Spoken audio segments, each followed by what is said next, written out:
Dari Bedugul saya mengucapkan selamat pagi untuk kita semua.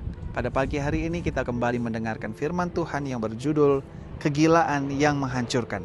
Ayatnya terdapat dalam Matius 27 ayat 30 dan 31. Bunyinya, mereka meludahinya dan mengambil buluh itu dan memukulnya ke kepalanya. Sesudah mengolok-olok dia, mereka menanggalkan jubah itu daripadanya dan mengenakan pula pakaiannya kepadanya. Kemudian mereka membawa dia keluar untuk disalibkan. Keterangannya demikian. Penyakit sapi gila bila terjangkit pada manusia menyebabkan kerusakan otak yang tidak dapat disembuhkan dan mirip dengan Alzheimer dan kematian yang mengerikan itu. Itu sebabnya mengapa pihak berwenang menyembelih jutaan ternak yang berpotensi menular di negara Inggris pada tahun 1996. Namun penyakit ini masih tetap hidup dan menimbulkan ancaman bagi siapapun yang menamakan daging sapi atau produk olahan daging sapi. Prion menyebabkan penyakit dapat menular dengan mudah ke spesies hewan lainnya, dan mereka bahkan tidak dapat dibunuh dengan pasteurisasi atau pembekuan.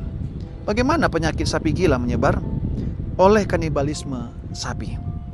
Proses mengubah bentuk, mengambil sisa hewan yang disembelih yang tidak dapat dimakan, termasuk hewan peliharaan yang mati atau yang mati tertabrak di jalan, menggiling dan memasaknya menjadi percampuran yang tidak teridentifikasi.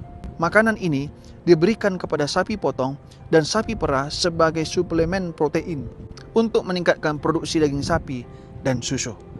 Manusia mendapatkan CGD atau bentuk varian manusia dengan memakan bagian ternak yang terinfeksi seperti otak, sumsum tulang belakang, usus dan sumsum tulang, atau mungkin dengan meminum susu yang terinfeksi. Prion, satu proses tanpa materi genetik, tidak memicu antibiotik spesifik. Oleh karena itu, sistem kekebalan tubuh tidak mengenalinya sebagai musuh.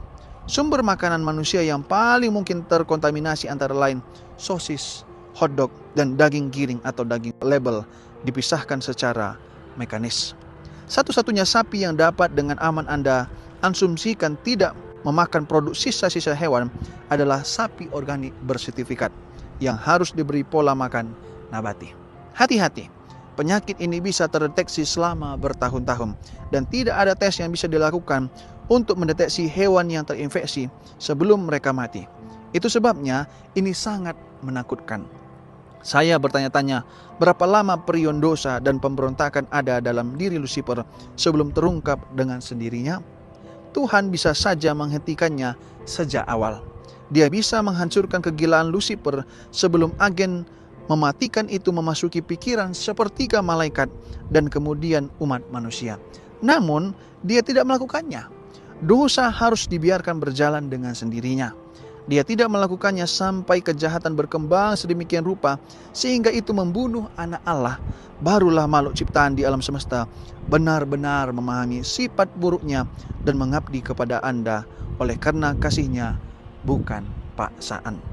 Renungkan tentang Kalvari. Bagaimana perasaan Anda tentang Allah yang menghargai kebebasan pilihan Anda sedemikian rupa sehingga Dia mengizinkan orang-orang untuk membunuh anaknya daripada memaksa mereka untuk tunduk? Saudaraku yang dikasihi pada saat ini, judulnya tadi kegilaan yang menghancurkan. Penyakit sapi gila membahayakan umat manusia, tetapi penyakit dosa jauh lebih membahayakan. Kita bisa mendapatkan informasi tadi adalah bagaimana Lucifer, oleh karena penyakit dosa, dia semakin gila dan pada saat itu dia melakukan hal-hal yang tidak pantas sampai saat ini. Melakukan hal yang tidak berkenan di hadapan Tuhan, bahkan sampai menyalibkan Yesus.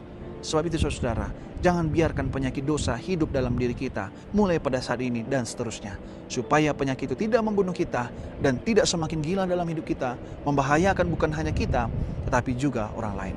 Kiranya renungan pada pagi hari ini akan memberkati kita. Tuhan memberkati.